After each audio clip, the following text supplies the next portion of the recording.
Hello everyone. इस video में हम लोग बात करेंगे common nursing care plan for all respiratory disease के बारे में। यानी कि जितनी भी रेस्पिरेटरी डिजीज़ हमने पढ़ी है, सीओपीडी, ब्रोंकाइटिस, अस्थमा और जो भी, उन सब के लिए एक common nursing care plan cover करेंगे इस वीडियो में। सबसे पहले बात करते हैं format of nursing care plan.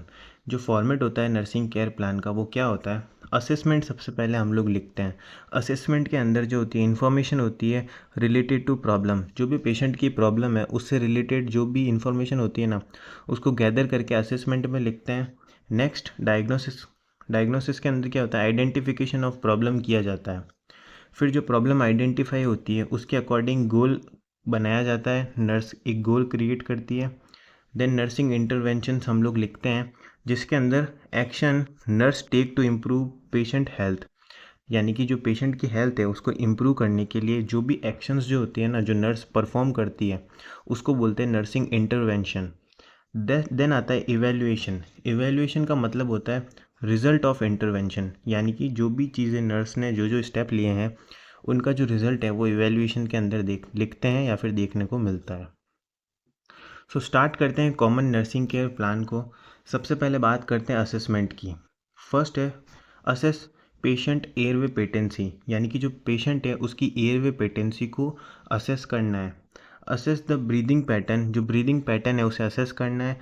Respiratory rate, depth and chest movement. Assess the lung sound. Lung sound को असेस करना है। Assess the patient skin and mucus membrane. जो म्यूकस मेम्ब्रेन है उसे असेस करना है, उसे एनालिस करना है। Monitor ABG analysis. ABG analysis monitor करते रहना है। Assess the patient partial pressure of oxygen and carbon dioxide. Carbon dioxide और जो ऑक्सीजन का प्रेशर होता है उसे असेस करने को बोलते हैं ABG analysis. Assess the nutrition level. जो न्यूट्रिशन लेवल है पेशेंट का उसे असेस करना है। Assess the anxiety level. Assess the activity of tolerance level. यानी कि जो एक्टिविटी टॉलरेंस लेवल है उसे भी असेस करना है। यानी कि इन सारी कंडीशंस को जो है ना ऑब्जर्व करना है और उनके अकॉर्डिंग गोल और इंटरवेंशंस को क्रिएट करना है। अब हम बात करते हैं डायग्नोसिस की। फर्स्ट है ineffective airways performance cause of mucus. यानी कि जो एयरवे होगी ना उसकी इनइफेक्टिव परफॉर्मेंस देखने को मिलेगी, क्योंकि जो म्यूकस है उसका प्रोडक्शन जो है वो ज़्यादा हो चुका होगा एयरवे के अंदर। इस कंडीशन को ट्रीट करने के लिए जो गोल होगा टू क्लीन एयरवे। एयरवे को क्लीन करने के लिए गोल होगा हमारा। Then nursing interventions. यानी कि जो एयरवे है उसको क्लीन करने के लिए नर्स यहाँ पर क्या क्या स्टेप्स लेगी उनकी हम लोग बात करेंगे। सबसे पहले assess the patient airway. Patient के एयरवे को असेस करना है। Perform tracheobronchial suctioning. Tracheobronchial suctioning यहाँ पर परफॉर्म करनी है। Encourage patient for increase fluid intake. Patient को इंक्रीज करना है कि वो इनकरेज करना है पेशेंट को कि वो फ्लूइड इनटेक जो है उसको इंक्रीज करे। Give postural drainage. Postural drainage patient को परफॉर्म करवाने के लिए हेल्प करना। नेक्स्ट है change position in every 2 to 4 hours. हर 2 से 4 घंटे के बाद जो पोजीशन है पेशेंट की उसे चेंज करना है। हाई फ्लावर पोजीशन जो है पेशेंट को इनकरेज करना है। Chest therapy, nebulization and medication भी पेशेंट को प्रोवाइड करनी है। उसके बाद में जो इवैल्यूएशन देखने को मिलेगा वो देखने को मिलेगा पेशेंट एयरवे क्लीन। यानी कि जो पेशेंट का एयरवे है उसकी कंडीशन आपको बेटर देखने को मिलेगी इवैल्यूएशन के अंदर। नेक्स्ट है ineffective breathing pattern such as dyspnea, mucus, bronchospasm and swelling of airway. इन रीजंस की वजह से जो ब्रीदिंग पैटर्न है ना वो इनइफेक्टिव देखने को मिलेगा। इसके रिगार्डिंग जो गोल बनाया जाएगा to improve breathing pattern with no sign of dyspnea, यानी कि शॉर्टनेस ऑफ ब्रेथ। यानी कि जो गोल है वो बनाएंगे इम्प्रूव ब्रीदिंग पैटर्न को इम्प्रूव करने के लिए। और उसे हम लोग कैसे चेक करेंगे? यानी कि जो डिस्पनिया है उसका साइन यहाँ पर देखने को नहीं मिलेगा। तो इसके अंदर जो नर्सिंग इंटरवेंशंस होते हैं या फिर जो नर्स होती है वो क्या क्या स्टेप लेती है? Assess patient breathing pattern. जो पेशेंट का ब्रीदिंग पैटर्न है उसे असेस करती है। Give high flower position. High flower position provide करती है पेशेंट को। Keep patient in well ventilated environment. Well ventilated environment के अंदर पेशेंट को रखना है। ब्रोंकोडायलेटर्स उसे देनी है।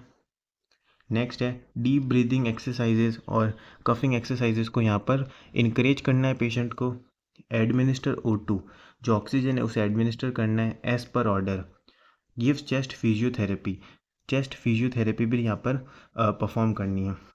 सो इससे जो इवैल्यूएशन देखने को मिलेगा हमें, पेशेंट ब्रीदिंग पैटर्न जो है वो will improve as evidence by no sign of dyspnea. और जो हमारे पास पॉइंट है, इम्पेयर्ड गैस एक्सचेंज देखने को मिलेगा हमें। उसके रिगार्डिंग जो गोल होगा, improve gas exchange and treat cyanosis, यानी कि गैस एक्सचेंज जो है उसको इम्प्रूव करना है और साइनोसिस को ट्रीट करना है। साइनोसिस क्या होता है? ब्लूइश और पर्पलिश डिसकलरेशन ऑफ स्किन और lips and nail that occur when there is not enough oxygen in blood, यानी कि ब्लड के अंदर जब इनफ ऑक्सीजन नहीं होती है ना, तो जो स्किन होती है, लिप्स होते हैं, उनका कलर जो होता है वो पर्पलिश या ब्लूइश देखने को मिलता है।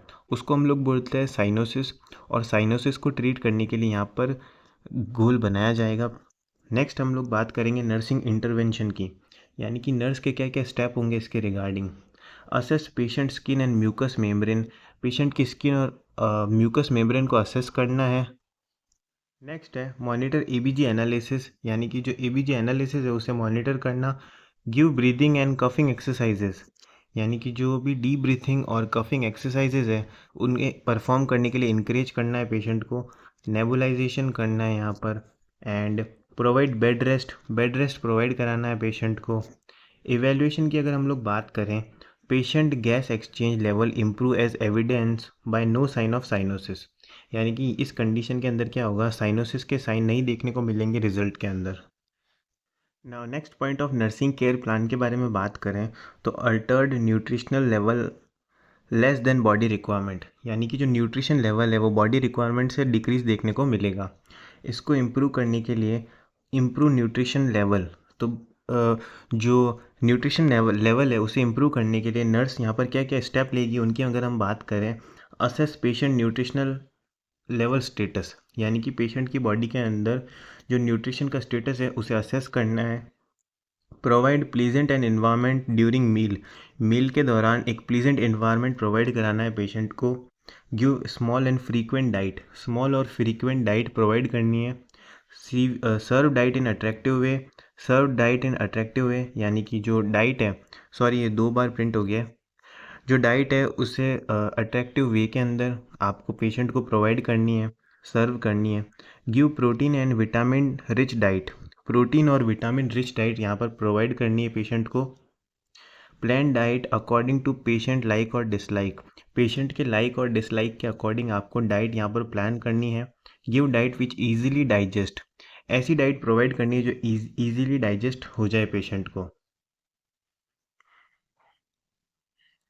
नेक्स्ट इसके चलते जो इवैल्यूएशन देखने को मिलेगा, patient nutritional level improve as evidence by no weight loss, patient के अंदर कोई भी वेट लॉस नहीं देखने को मिलेगा और वो एक एविडेंस होगा कि पेशेंट के अंदर जो न्यूट्रिशनल लेवल है वो इम्प्रूव हो गया है।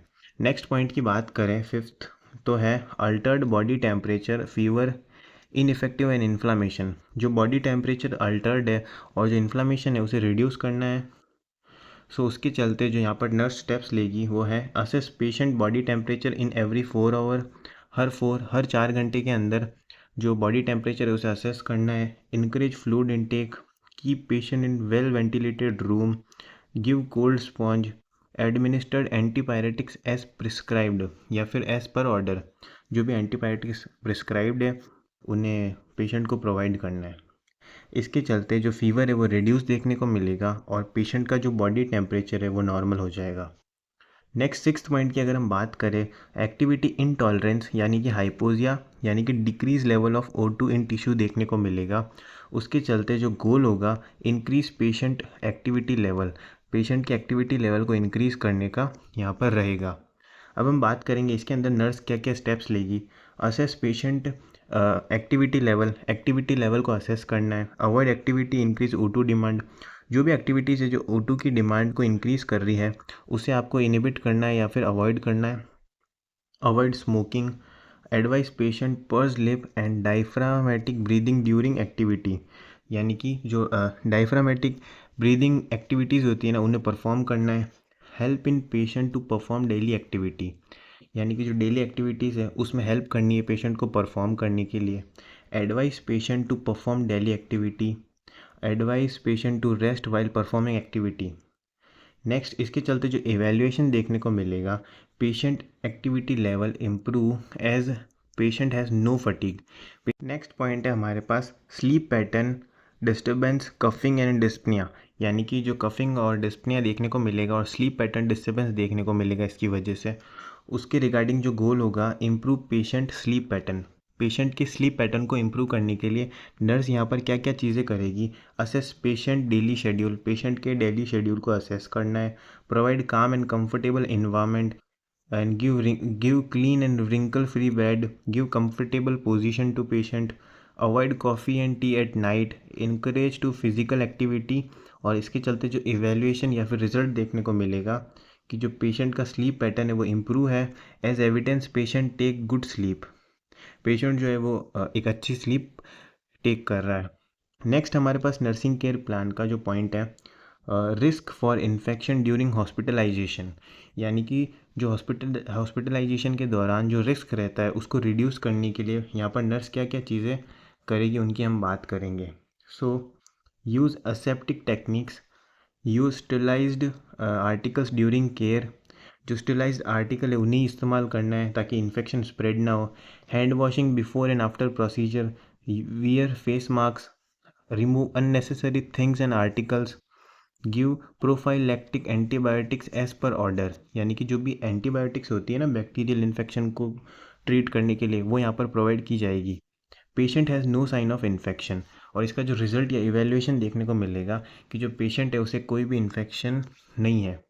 नेक्स्ट 9 पॉइंट है एंजाइटी जो होगी उसे डील करने के लिए, anxiety related to knowledge deficiency, यानी कि जो पेशेंट को नॉलेज ना होना डिजीज़ के रिगार्डिंग, उसकी वजह से जो एंजाइटी होगी उसे रिड्यूस करने का हमारा गोल होगा।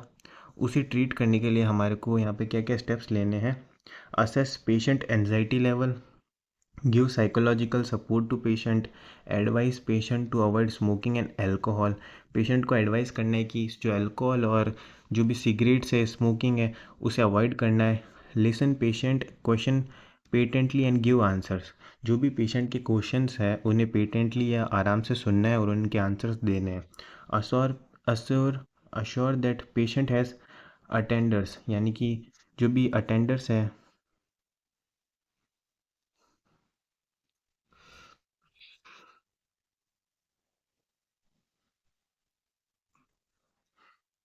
नेक्स्ट है explain disease condition, explain the disease condition, जो भी डिजीज़ कंडीशन है वो पेशेंट को एक्सप्लेन करनी है। Never keep patient during dyspnea attack, यानी कि जब भी उसको शॉर्टनेस ऑफ ब्रेथ का अटैक आएगा ना पेशेंट को उसे अकेला नहीं छोड़ना है।